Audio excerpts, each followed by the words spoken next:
বিসমিল্লাহ বলিয়া প্রথম শুরু করলাম ভাই, হাজার হাজার দুরুদ পড়লাম সোনার মদিনায়। সম্মানিত শ্রোতাদেরকে সালাম জানাই দোস্ত হে। কিরে তুই যে কথা কস, কথা তো তোর মুখের মাঝে বাজে, মানুষ তো বুঝে না। কিবা ভিক্ষা দিব কসা?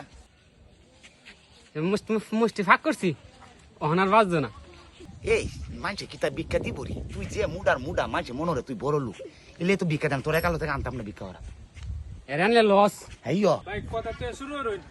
দড়ি এই দুনিয়া মিছে মায়া দুঃখাবাজির ঘর, আপন আপন করছ যারে তারা সবাই পর। সব ছাড়িয়া যাইতে হবে অন্ধকার কবর দোস্ত হে।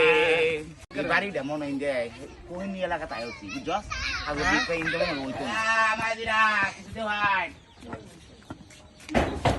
দেহ কানারে লই আয় রে, কই যাইবো? কালো থেকে রানতাম না বাল্লারে, এমনি দেখে ভিক্ষা দেয় না। এবার বড় লোক আছে, সুন্দর দর বলে কি ঘন্টিয়া পাবি।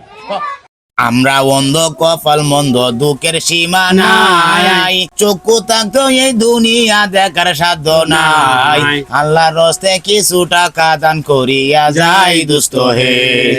ও মায়া আল্লাহর রাস্তায় সাচি দেওয়ান গো দিলে ভিক্ষা। আহারে বাইক মনে কেউ নাই, জামাই মনে বিদেশ থাকে। কানার করে কানা করতে দিছে, তুই দেখো এমনি আমাকে দিদি রাইতের বেলা তো কারো দেখি তুই তো দেখ না কানার 500 টাকা ডাল। এই ফাস্ট টিয়া দিছে রে নাবি।